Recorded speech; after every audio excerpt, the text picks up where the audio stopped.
الحمد لله كفى وسلام على عباده الذين اصطفى أما بعد فأعوذ بالله من الشيطان الرجيم بسم الله الرحمن الرحيم واتخذوا من مقام إبراهيم مصلى صدق الله العلي العظيم وصدق رسوله النبي الأمين الكريم ونحن على ذلك لمن الشاهدين والشاكرين والحمد لله رب العالمين صلی اللہ علیہ نبی الأمی وآلہ صلی اللہ تعالی علیہ وسلم۔ دنیا کے بت قدوں میں پہلا وہ گھر خدا کا، دنیا کے بت قدوں میں پہلا وہ گھر خدا کا، ہم اس کے پاس با ہیں وہ پاس با ہمارا۔ محترم سامعین، سورۃ البقرہ کی جس آیت کریمہ کو میں نے تلاوت کیا ہے اس کا مفہوم کیا ہے؟ کنز الایمان ہے۔ امام اہل سنت کیا تحریر فرماتے ہیں؟ وَاتَّخِذُوا مِن مَقَامِ إِبْرَاهِيمَ مُصَلَّى، یعنی اس آیت کے جملے کا، اس تحریر کا جو آپ نے ترجمہ کیا ہے، آپ لکھتے ہیں اور ابراہیم کے کھڑے ہونے کی جگہ کو نماز کا مقام بناؤ۔ یعنی حضرت ابراہیم علیہ السلام جس مقام پر کھڑے ہو کر اللہ کی رضا اور اس کی خوشنودی حاصل کرنے کے لیے جو کام انجام دے رہے تھے، یعنی خانہ کعبہ کی تعمیر کا کام کر رہے تھے، تو اللہ تبارک و تعالی نے حکم فرمایا کہ جس جگہ اللہ کی رضا کے کام کیے جاتے ہیں، اللہ کی رضا کے لیے کام کیا جاتا ہے، وہ مقام، وہ لمحے اللہ کی بارگاہ میں اتنے پسند آئے، اللہ تبارک و تعالی نے یہ فیصلہ فرما دیا، حکم فرما دیا کہ جس جگہ کھڑے ہو کر میرے نیک بندے کام کو انجام دیں، وہ جگہ برکت والی ہو جاتی ہے۔ ٹھیک ہے، وہاں پر اللہ کی رحمت ہوتی ہے۔ جہاں اللہ کے ذاکرین بندے، اللہ سے محبت کرنے والے لوگ جس جگہ پہ رہتے ہیں اس جگہ پہ اللہ کی رحمت ہوتی ہے، یہ بات بالکل صحیح ہے۔ لیکن اس آیت کریمہ سے یہ بات بھی سمجھ میں آ رہی ہے، جس جگہ پر اللہ کا کوئی نیک بندہ، اللہ کا خاص بندہ اگر رہ کر، کھڑے ہو کر یا بیٹھ کر اللہ کی عبادت کرتا ہے یا آرام کرتا ہے، اس جگہ پر کھڑا ہونا یا اس جگہ پہ وہی کام انجام دینا، ویسا کرنے کی شریعت میں اجازت ہے۔ جیسے کسی مقام پر بیٹھ کر کسی اللہ کے نبی نے کھانا تناول کیا اور آپ سنت سمجھ کر اس سنت کو ادا کرنے کے لیے اگر وہ کام وہاں بیٹھ کر کریں تو یہ باعث برکت اور باعث ثواب ہے، کیونکہ آپ سنت سمجھ کے کر رہے ہیں۔ ایسا نہیں کہ یار اس جگہ پر جہاں پر نبی کے قدم رکھے گئے ہیں یا نبی جہاں پر بیٹھے ہیں وہاں پہ آرام نہیں کر سکتے، وہاں پہ آپ اس طرح کام نہیں کر سکتے، ایسا کوئی بھی کتاب کے اندر نہیں ہے۔ تو میرے بھائی اب پہلے آپ ان کو مولانا صاحب کو سنیے یہ کیا کہہ رہے ہیں۔ پھر آئیے حضرت ابراہیم علیہ السلام کا زمانہ دیکھیں۔ جناب ابراہیم کو حکم ہوا کہ اپنے بیٹے اسماعیل کے ساتھ خانہ کعبہ کی تعمیر کرے۔ حضرت ابراہیم نے کعبے کی تعمیر شروع کی۔ جب کعبے کی دیواریں بلند ہو گئی، ہاتھ وہاں تک نہیں پہنچ رہا تھا، اپنے بیٹے اسماعیل سے کہا بیٹا اسماعیل ایک پتھر لے آؤ تاکہ اس پہ کھڑے ہو کے میں کعبے کی دیواروں کو بلند کروں، کہ میں چاہتا ہوں کہ اللہ کا گھر دوسرے گھروں سے بلند ہو، امتیاز ہو جائے۔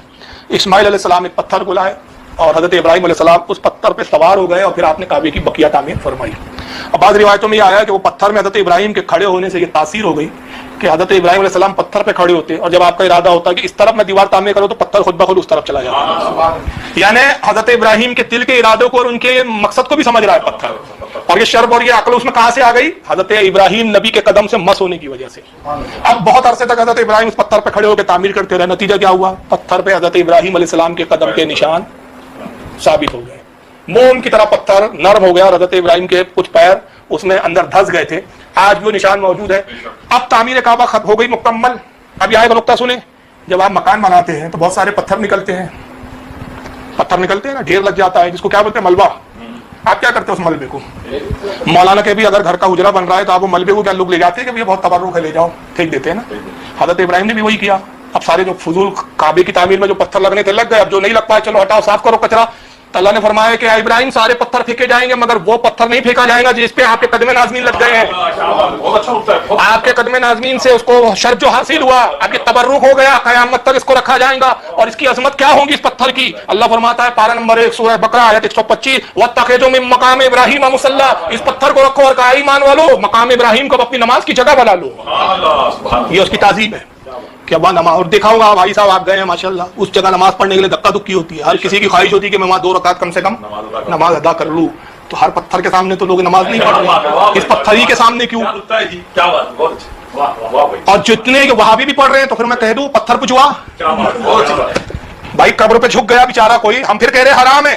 میں کہا شرک تو نہ بولو یار, ہم حرام کے قائل ہے شرک کے قائل. پھر میں درس کر دوں غلط فہمی نہ ہو. جس کا حکم جہاں تک ہے وہیں تک رکھو, حد سے آگے مت بڑھو. قوم کو مشرک بول کے اپنی دال روٹیاں مت چلاؤ. دال روٹی نہیں بریانی اور بوٹی چلا رہے ہیں یہ لوگ. نجے کے ٹکڑے کھانے کے لیے قوم کو مشرک مت بناؤ. جو حد ہے وہاں تک رہو, حد سے آگے مت بڑھو. اللہ کو حد سے بڑھنے والے پسند نہیں ہیں. تو اس پتھر کو اللہ نے کیا فرمایا؟ یہ نہیں کہا چومنے کی جگہ بناؤ, چومنے سے بڑھ کر کہا مصلی عبادت کی جگہ بناؤ. اب یہاں عبادت کرو, پتھر سامنے ہے. اب ذرا بتائیے اس پتھر کے بارے میں آپ کیا کر رہے ہیں؟ اس کی تعظیم ہی ہو رہی ہے. نماز اللہ کی ہے, عبادت کس کی ہو رہی ہے, لیکن تعظیم کس کی ہو رہی ہے؟ پتھر کی. فرق ہے نا. تو عبادت اللہ کی جاتی ہے, اور جو اللہ سے منسوب یا نبیوں سے منسوب جو چیزیں ہوتی ہیں اس کی تعظیم کی جاتی ہے. تو ہم قبروں کی تعظیم کرتے ہیں, عبادت نہیں کرتے. عبادت اللہ کی کرتے ہیں. اللہم صلی وسلم وبارک علی سیدنا مولانا محمد معدن الجود والکرم, صلاۃ و سلام علیک یا رسول اللہ صلی اللہ تعالی علیہ وسلم. تو حضرت آپ نے ان کو سنا, معاذرین آپ نے ان کو دیکھا, آپ نے سنا, کیا بیان کر رہے ہیں؟ آپ کہہ رہے ہیں کہ وہ پتھر جس پر حضرت ابراہیم علیہ السلام کھڑے ہو کر کام کرتے رہے, اللہ تبارک و تعالیٰ نے اس کے سامنے جھکنے کا حکم دیا. اس پتھر کو کیا نام دوں, اس پتھر کے بارے میں کیا کہوں؟ ہمارے لوگ تو مزار کے سامنے وہ جھکتے ہیں یا سجدہ کرتے ہیں, ہم بھی حرام کہتے ہیں. یار تیرا دماغ کہاں گیا, سوچ کہاں گئی؟ اے فاروق رضوی صاحب, آپ یہ کیا بکواس کر رہے ہیں؟ آپ کیا نظریہ دینا چاہتے ہیں؟ آپ کیوں اس سے ہر جگہ اپنے بابوں کو نکالنا چاہتے ہیں؟ یار یہاں اللہ کے نبی صلی اللہ تعالی وسلم کا حکم ہے کہ مصلی ابراہیمی کو جا نماز بنایا جائے. اللہ تبارک و تعالیٰ کا فرمان ہے. یہ جگہ ہے, ایک مقام ہے. یہ پتھر دنیا کے کتنے بھی کوثار ہیں, کتنے بھی پتھر ہیں, کوئی بھی پہاڑ ہے, کسی بھی پہاڑ میں نماز پڑھنے پر کوئی بھی روک نہیں ہے, کہیں بھی نماز پڑھ سکتے ہیں.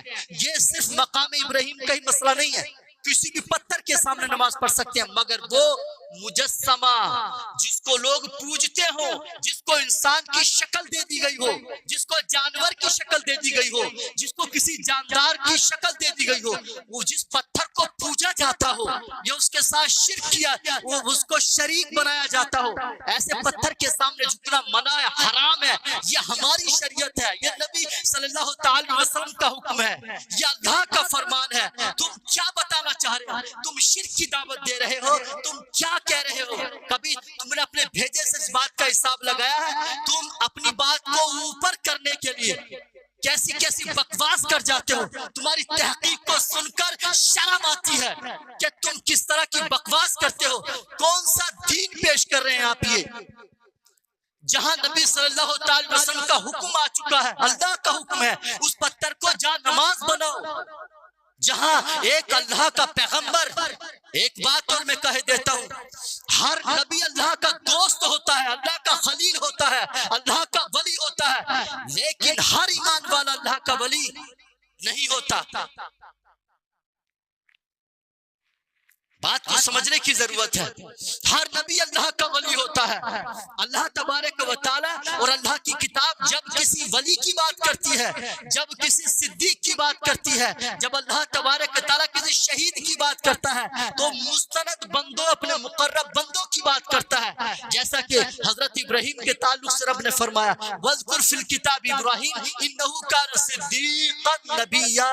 یاد کرو تم ابراہیم کو اللہ کی کتاب میں, وہ اللہ تبارک و تعالیٰ کے خاص بندے تھے, اللہ تبارک و تعالیٰ کے نبی تھے. وہ اللہ تبارک و تعالیٰ کے خاص بندے حضرت ابراہیم علیہ السلام ہے.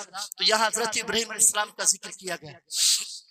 حضرت اسماعیل علیہ السلام کی ادا اور حضرت ابراہیم علیہ السلام کی ادا، یعنی اللہ کی رضا کے لیے اللہ کے گھر کو بنانا، یہ ایک محبت کی مثال بن گئے، ایک محبت سے بھری مثال ہے۔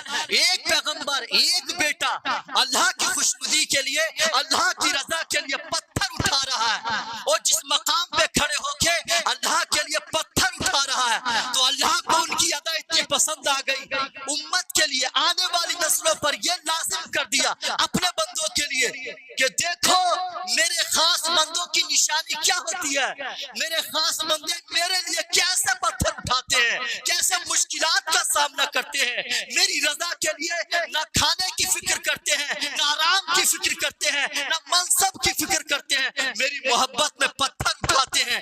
اللہ کے نیک بندوں کا یہ طریقہ ہے، حضرت ابراہیم علیہ السلام کی سنت ہے اللہ کی رضا کے لیے پتھر اٹھانا، حضرت اسماعیل علیہ السلام کی سنت ہے اللہ کی رضا کے لیے راج کا کام کرنا، مکان بنانا، اللہ کے لیے خانہ کعبہ میں کام کرنا۔ تو اللہ کی محبت میں ہم مزدوری کریں، کام کریں اللہ کے گھر میں، تو میرے بھائی انبیاء کا طریقہ ہے۔ تو کیا جب انبیاء کرام پتھر اٹھا رہے ہیں تو کیا تمہارے علماء، کیا تمہارے پیروں کا حق نہیں بنتا کہ وہ بھی اللہ کے دین کے لیے کام کریں، وہ بھی تڑپتی چلملاتی دھوپ میں میدان میں نکل جائیں اور امت کو دین کی دعوت پیش کریں؟ امت میں کوئی فتنہ، کوئی خرافات ہو جائے تو ان کی ذمہ داری نہیں بنتی؟ کیا وہ اتنے بڑے ہو گئے کہ ٹانگ پہ ٹانگ گھر پہ رکھے، اپنی ٹانگ پہ ٹانگ رکھ کے خانقاہوں میں بیٹھے رہیں، اپنے مزارات کے مجابر بن کے بیٹھے رہیں؟ ارے تم کون سا دین لے کر آئے ہو؟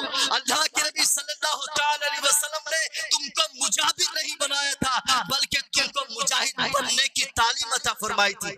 مجابر بن کے رہ گئے اور کہتے ہیں مزار پہ آؤ، ہر جگہ وہی نظریہ پیش کرتے ہیں، مزار پہ آؤ، مزار پہ آؤ، مزار پہ آؤ، بس یہی نظریہ پیش کیا جاتا ہے۔ کیا کسی مومن کی قبر کو، کسی مقرب بندے کی قبر کو عمارت بنانے کا رسول اللہ کا حکم ہے؟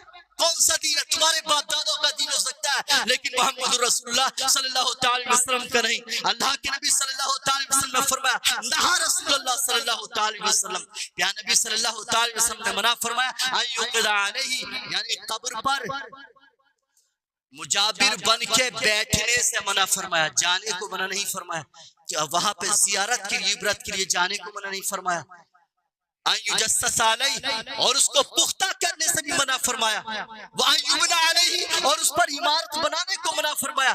یا رسول اللہ کے دین کے منکر تو تھے تم، انکار پہ انکار کیے جا رہے ہو، کم سے کم اس بات کو تو تسلیم کرو کہ یہاں پر صرف یہاں پر زیارت کے لیے جانا کافی نہیں ہے،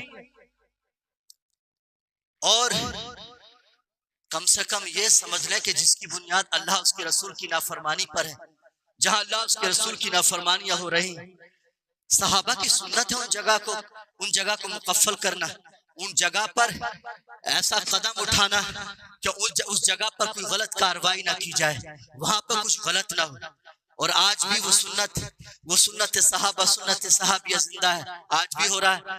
لیکن بڑی حیرت ہوتی ہے جب اس طرح کی آپ باتیں کرتے ہیں۔ کون سی بات پیش کر رہے ہیں آپ نے کیا نظریہ پیش کیا؟ دیکھو ہم بھی حرام سمجھتے ہیں، تیرے باپ کا قانون یہ کہ تو حرام سمجھتا ہے۔ حرام وہ ہے جس کو رسول اللہ نے حرام فرمایا، منع وہ ہے جس کو اللہ نے منع فرمایا، اس کے رسول نے منع فرمایا۔ یہ رسول اللہ صلی اللہ تعالی وسلم کا حکم ہے کہ لا تتخذوا قبری مسجدا، اللہ کے نبی صلی اللہ علیہ وسلم نے فرمایا میری قبر کو سجدہ گاہ مت بنانا، میری جگہ پہ میری قبر پہ آ کے سجدہ مت کرنا، کسی بھی نبی کی قبر کو تعظیم کے لیے سجدہ کرنا میں حکم دیتا ہوں حرام ہے۔ اللہ کے نبی صلی اللہ تعالی وسلم نے منع فرمایا کہ قبر کو سجدہ گاہ نہ بنایا جائے۔ تم کہتے ہو، ہم بھی کہتے ہیں، تیرے باپ کا قانون ہے کہ تم کہتے ہو یہ شریعت کا قانون ہے، یہ کیوں نہیں کہتے شریعت کا قانون ہے؟ باپ دادا کا دین کیوں پیش کرتے ہو؟ ارے باپ دادا تو تمہارے حشر کے میدان میں خود ہی بول دیں گے، ہم ان سے کہہ کر تھوڑی آئے تھے کہ ہماری